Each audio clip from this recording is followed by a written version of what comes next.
This is Hannibal here from the Hannibal TV on YouTube to do a little chat today about American Thanksgiving, long history of wrestling in the US for Thanksgiving. I believe the only American Thanksgiving I ever wrestled on was around 2006 WWC. Puerto Rico had a show in Carolina, Puerto Rico, where Black Pain and I won the WWC Tag Team Championships as Terror Incorporated. And I would say we probably had 2 to 3 thousand there for that event. IWA and WWC were starting to cool off around 2006. IWA, we'd been in that same building and had like 5 to 7 thousand. So, but as far as events on Thanksgiving, of course, the very first Survivor Series 1987 was on Thanksgiving. The very first Starcade back in 1983 in Greensboro was on Thanksgiving. I was not a big fan of the first Starcade, really, to be honest. I mean, I was just a baby, but looking back on it, I don't think it aged as well as the first Survivor Series, other than, of course, Flair versus Race was a good match. I'll just briefly touch on the news today. It's in the news again today. People are still talking about Andrade's contract status. I don't get why there's a buzz about his contract status when the Dynamite where he appeared on AEW was the lowest rated Dynamite in history. I could understand if Dynamite when Andrade appeared had a huge rating, but it's like it got a bad rating, so actually the worst rating ever. So it's like, why are we even talking about when he's going to be free to come back? It's bizarre. Becky Lynch and Seth Rollins did a YouTube show the other day. It's made some news because Lynch took shots at some wrestlers in it. I was surprised that the host didn't ask Seth Rollins about that time he was taken down by a fan. That would have been interesting to hear. But yeah, Lynch. I lasted about 5 minutes into it. Then I'm like, oh my god, I can't handle this. Then I just read the breakdown. She did make an accusation in it, but didn't name any names. That there was a someone in WWE that if you didn't sleep with them, they would blackball you to an extent. But she didn't actually name any names, and she took some shots at Lacey Evans, which Lacey Evans responded to. But as I said in my YouTube short earlier, I never found Becky Lynch that entertaining, and I think she's past the peak in her popularity. I think Liv Morgan and Rhea Ripley are more popular than her at this point, and even Liv Morgan and Rhea Ripley aren't as popular as they were about a year or so ago. Tiffany Stratton is more popular too than Becky Lynch, I think, at this point. Someone says they're not gonna watch the Survivor Series this weekend because it's too expensive.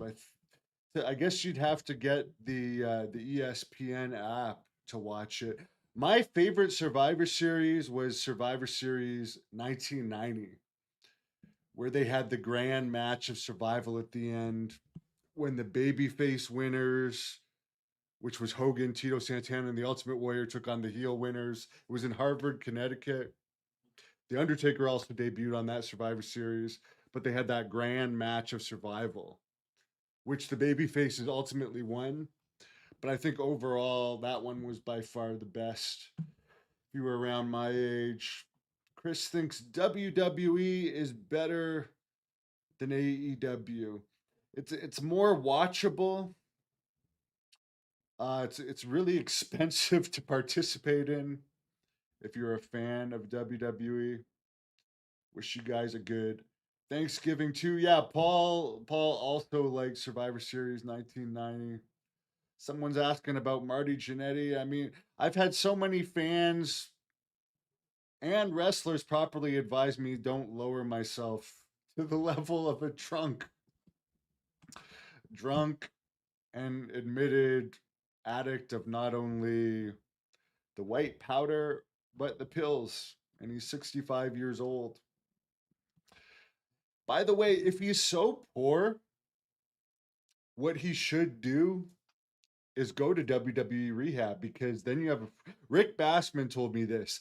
He said the reason he actually went to WWE rehab is because he had nowhere to stay and he got free food when he was there, free meals, and a free place to stay, and his dogs were taken care of.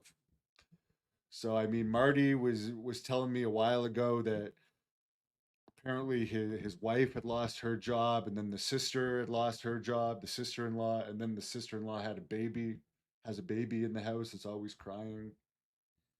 So I can understand why he's frustrated, but at some point you got to kick your addiction. I don't know where he gets money from other than the odd wrestling appearance, unless he does under the table stuff on the side.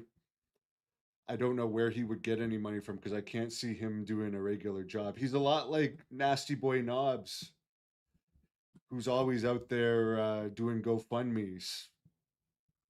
Like some people think they're too good for a regular job, so they'd rather just be poor than work a regular job. And I think Marty Jannetty is in that category for sure. Out of all the WrestleManias from 20 to 30, which one is your favorite to watch again? I honestly stopped watching around WrestleMania 10, so I'm a bad person to ask about that. WrestleMania 18 with The Rock and Hogan, I did see that one because it was Hogan's return to WWE, so I'll say that one. But I really stopped being a fan around 2002. I was always a fan of behind the scenes. I find it funny when some people are like, "Oh, why do you even watch it if it angers you so much?" I don't watch it. I follow the news. I find the news interesting, and I report on the news, and I make money from reporting on the news. So that's why I do it. Yes, I find that Nyla Rose makes $2 million a year and they haven't used Nyla Rose in a year. I find that very interesting.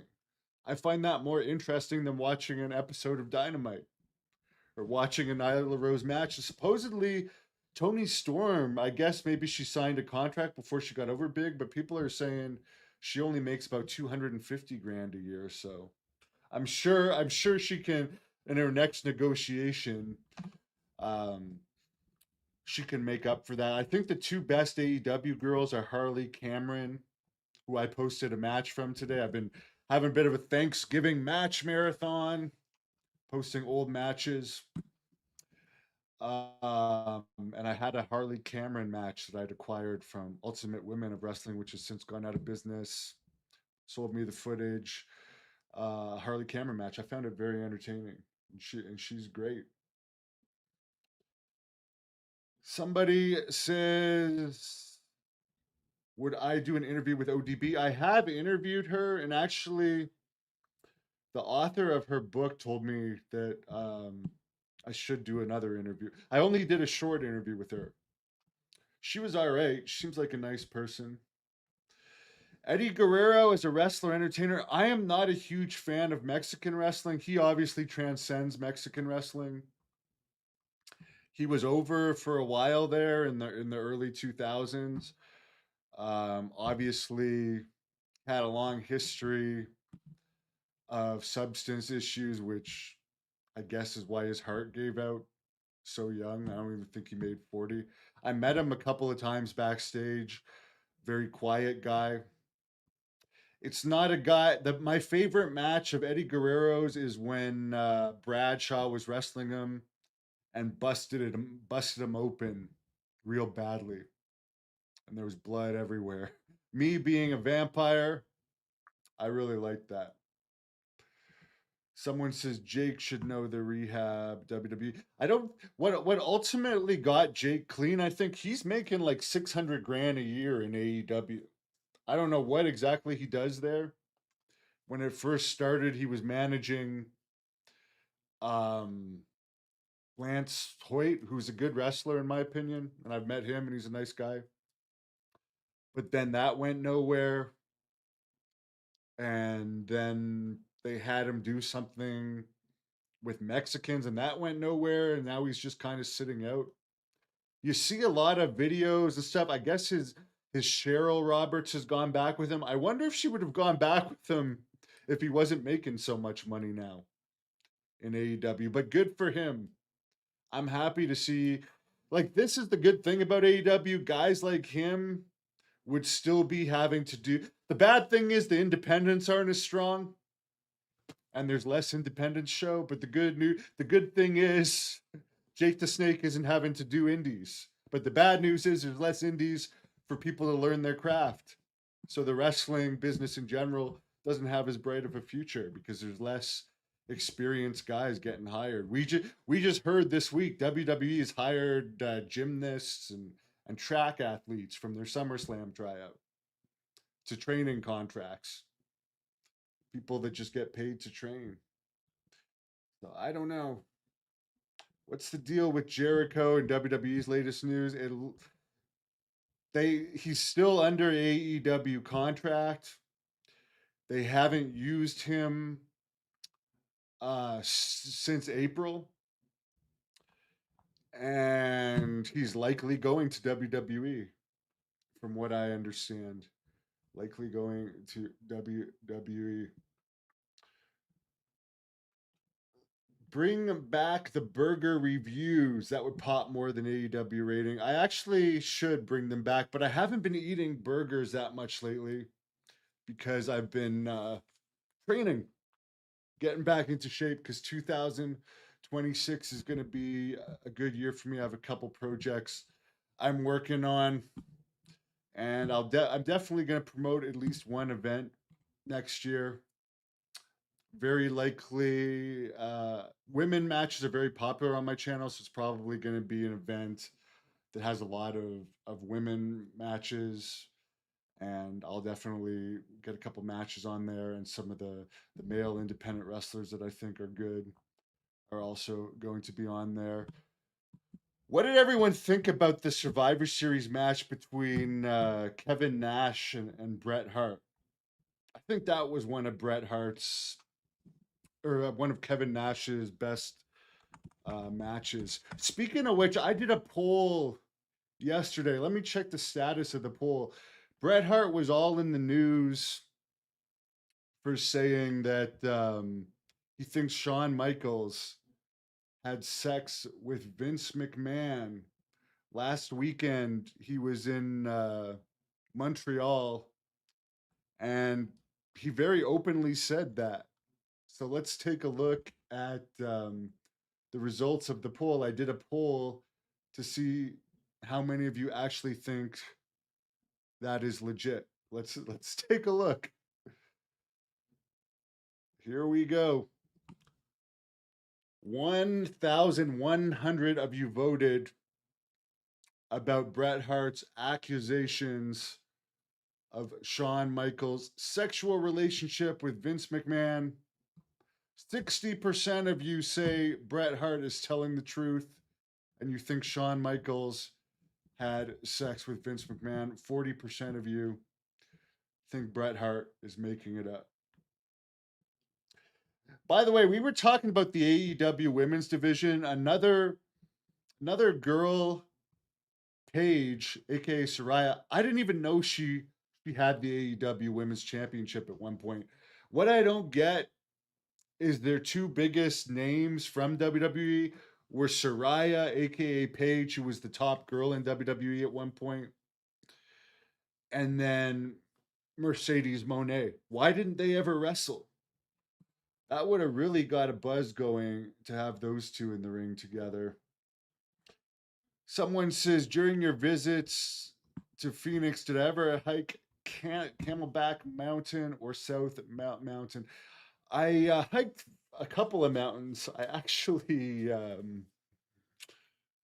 did even have a date on one of those mountain hikes and did something that Dan Severin had. I hiked a mountain, and it may have been Camelback Mountain with Dan Severin. I actually did one shoot interview with Dan Severin hiking a mountain, and he had told me that back when he was going to college in Phoenix, he was a bit of a ladies' man, and they used to do stuff on the top of the mountain.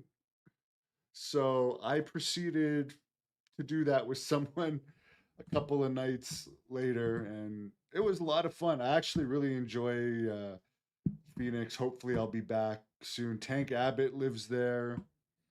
Mark Kerr lives in Phoenix, apparently just down the street from Tank Abbott. Tank told me that he had ran into Mark Kerr or something, found out that he was living right down the street. And then Mark is like, "Yeah, I'll check in with you at some point." And then he never checked in with him. It's I don't know. Is everyone shocked at like how much of a bomb that Mark Kerr movie ended up being? Because it just seemed like it was really dragged out. It was cool to see a movie about Mark Kerr, knowing Mark Kerr, but with they basically copied the documentary. So pretty much everyone knew the story. And yeah, the most shocking thing to me about Mark Kerr is I do believe he participated.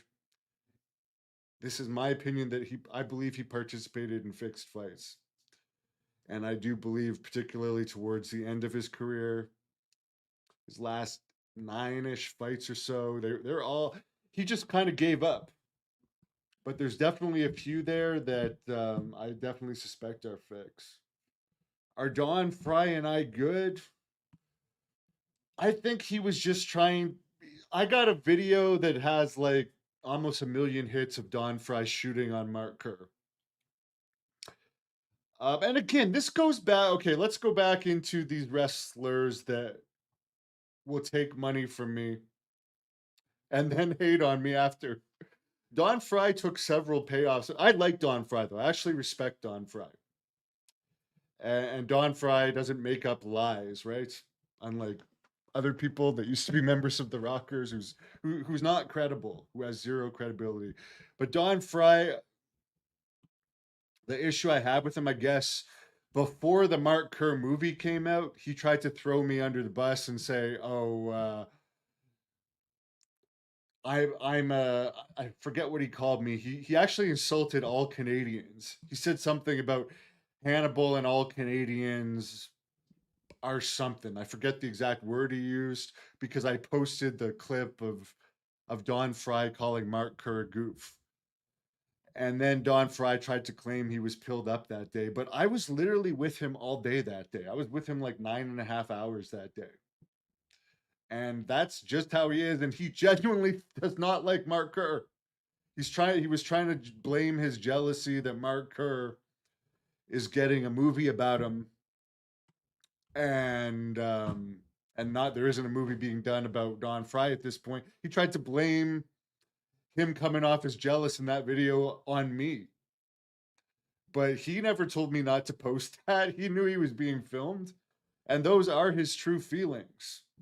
I mean, they may have seen each other since then, but it's very clear in that footage that he did not like Mark Kerr. But I just found it kind of insulting that he has no Don Fry has no problem with me when he needs money and he needs to do shoot interviews with me, and he acted like my friend. I mean, I came to see him in the hospital, and his brother told me that day that I did the interview with him in the hospital that he was feeling really down, and I really brightened his day. And then the day that Dan Severin and I went to Don Fry's house, he had invited me to hang out with him at the house that day. Rob Schneider was also there.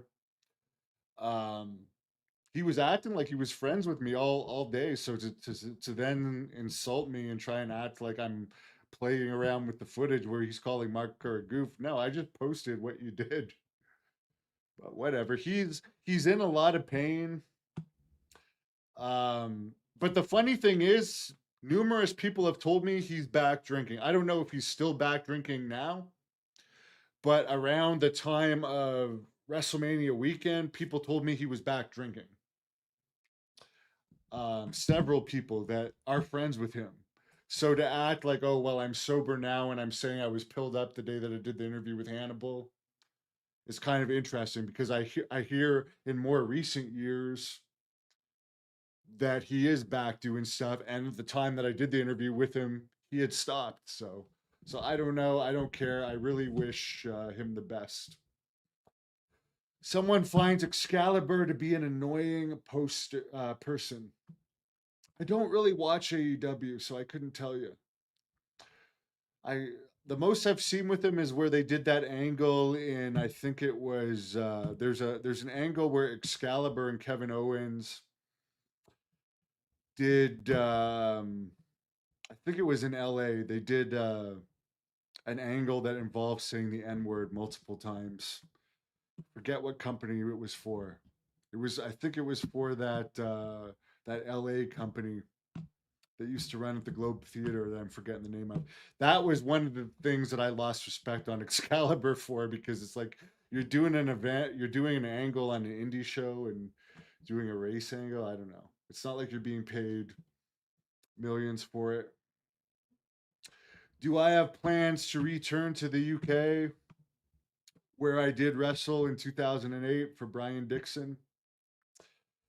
I would like to. I'm sure I'll be back. I would like to stay in a bunch of haunted places in the UK. That would be a trip I really like to do. Oh yes, Jason, it was Squaw Peak. Squaw Peak is where I did the shoot interview with Dan Severin. And Billy Graham showed me a lot of those other mountains around there. Of course, I mean, the last time I saw Billy Graham, he had a hard enough time breathing just from walking to the car to the front of the restaurant. So he wasn't climbing any mountains by that point, but he liked he would drive around with me and show me Phoenix. Do I believe in Sasquatch? There's some evidence of it. The reason I'm more interested in UFOs and UAPs than Bigfoot and Sasquatch is because I don't think Bigfoot will affect the future of humanity, where I think UAPs can. Although, I don't know. I mean, I research UAPs every day, but sometimes you can get a headache from it because you find that so many people have their own agendas. There is some people that I think are legitimate without agendas, but there are so many people that have agendas and angles and narratives they want to get across as far as the UAP stuff. But I'm very interested in it, obviously.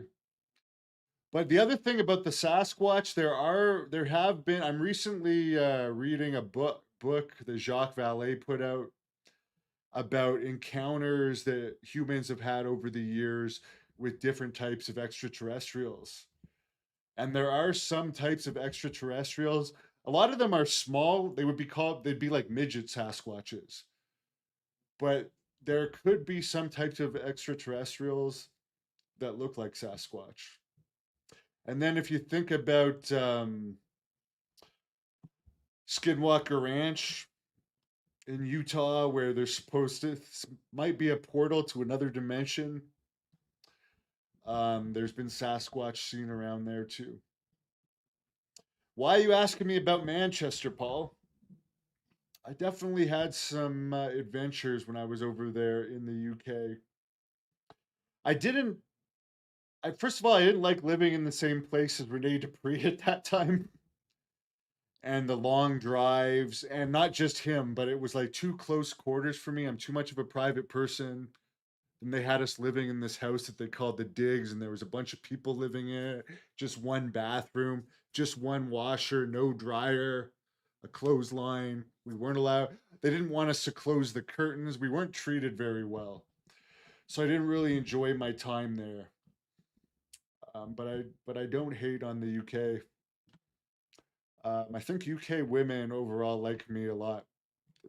For some reason, I appeal to them. So I definitely like it over there for that reason. Do I think Sean and Vince had relations? I don't know them well enough to judge, but a lot of people, I mean, I can't say anything. There might be reason to be suspicious, but I don't know well enough to judge. What is the greatest promo and promotion? Well, that's a tough one. I really like Ric Flair promos in general, though. I really like Ultimate Warrior promos. Everyone hates on the Ultimate Warrior promos, but they're memorable and they're intense. And in the 80s, it's interesting. People would talk about crazy stuff that didn't make any sense. Hogan talks about it too. Piper talks about it too.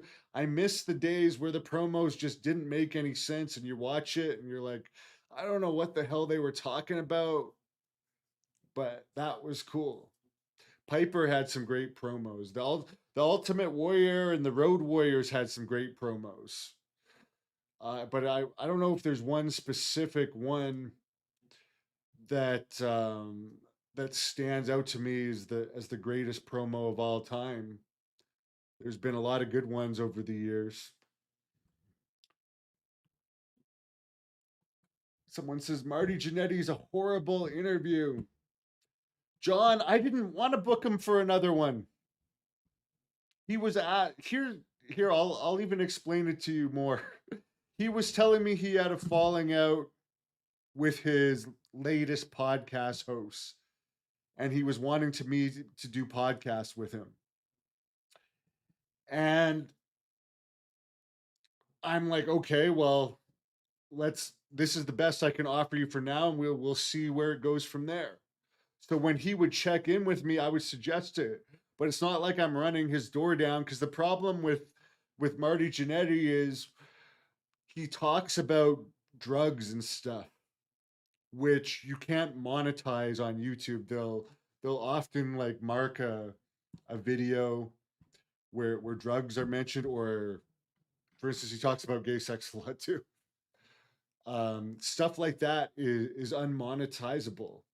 So that could be one of the reasons why he also thought his old podcast partners were, I guess he had splits with them where they were supposed to split 50-50, and he thought he was getting ripped off because they weren't paying him enough.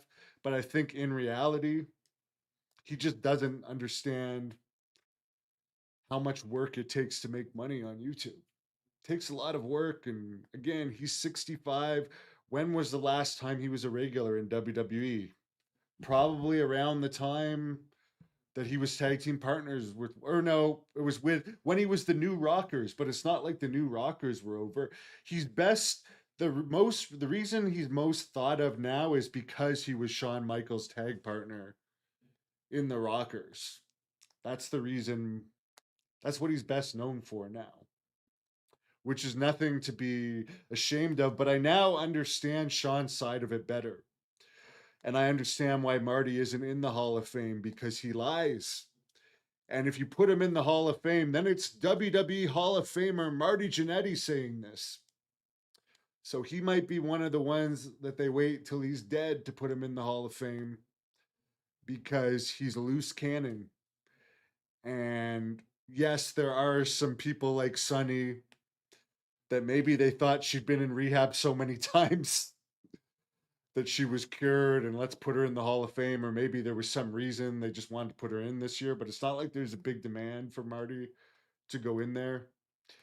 And I personally, now that I know what a liar he is and how bad his problems are, I would not give him any titles such as WWE Hall of Famer that would give him any credibility.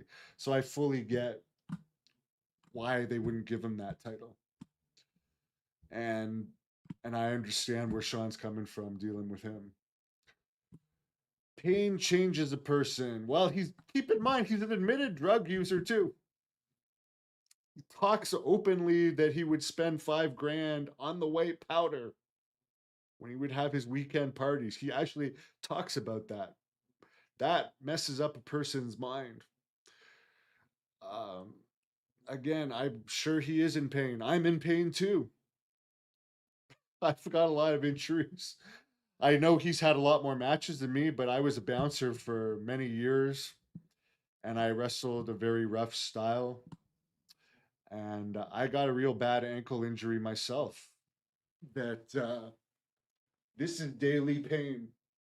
I've had 3 surgeries on this, but that's not an excuse to be a dick to people that are helping you out. Now I can be mobile on my ankle, but I mean it's daily pain. But yeah, I would say in his case it's more drugs. You don't send a person messages, and I'm not gonna show you the text messages he sent me when I woke up that day. And you don't publicly make false accusations about someone just because of pain. That's being a low life scumbag. Paul says the 1986 Graham comeback. He really tried. Yeah, I think that was more around 88, his WWE comeback, but I could be wrong. It could be 86. But yeah, his body was shot. And it's funny that they always say, oh, it's because he took all the steroids.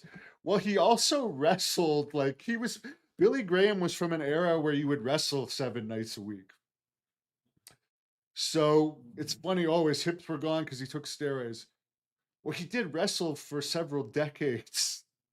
I'm, I'm sure the steroids contributed to it, but he had a lot of matches. And driving all those miles, you would be on the road in cars a lot in those years. Plus, he'd been in fights. He was a boxer. He was a CFL football player for the Montreal Alouettes. I mean, Billy Graham, another guy that was a football player was Lex Luger, which, by the way, Lex Luger, I recently heard it's interesting with the 911 call, right? Where for whatever reason he didn't want to do CPR. I'm going to show you guys something about Lex Luger. Where I don't get why, I guess he gets the pass because he's friends with DDP. But I don't know. WWE reported that he actually hit Miss Elizabeth. That was reported on an episode of WWE Confidential. So I think that that's pretty bad. Hold on a second here. Let me try and get the evidence of that, where I found that. Sorry, guys, we are live here. Well, anyways, you guys can look it up. The WWE Confidential on Lex Luger. Michael Cole says that he actually never went to court over it because she died, but he claims that the dogs jumped on He does admit that the neighbors called the cops on her on the argument, but he said that the bruises on her were from the dogs. These dogs that went after her. But on a WWE Confidential that came out around the time of Elizabeth's death, Michael Cole says that Elizabeth first said it was dog, but later said it was from Lex himself. And I just think I think if it wasn't for him, she would still be alive. So my feelings of him don't change for that because I really liked Elizabeth. I don't care just because he's in a wheelchair now. I think that's karma. Why don't I bring Great North Wrestling to Peterborough? Peterborough is another city that WWE used to come to that they don't anymore. Who knows? Anything's possible for the future, but there's a few Canadian arenas where I want to run Great North Wrestling, where I will run it, or some type of probably Great North Wrestling, but where I will run some type of events at some point. But I might once I get the legal ability to do so, I might try one in the US sooner than later. Someone says in Australia we have Yowie sightings. Fascinating videos out there. The one thing about I know sea monsters, I mean, you'd think they'd be discovered by now, but it's the interesting thing about sea monsters where you mentioned Australia, like for Bigfoot and sea monsters, there's been evidence of seeing them all over the world. There's no direct obvious physical proof, but it's interesting that there's reports of them all over the world. So it's interesting. But I do 100% believe that we are being visited. I am a researcher of that.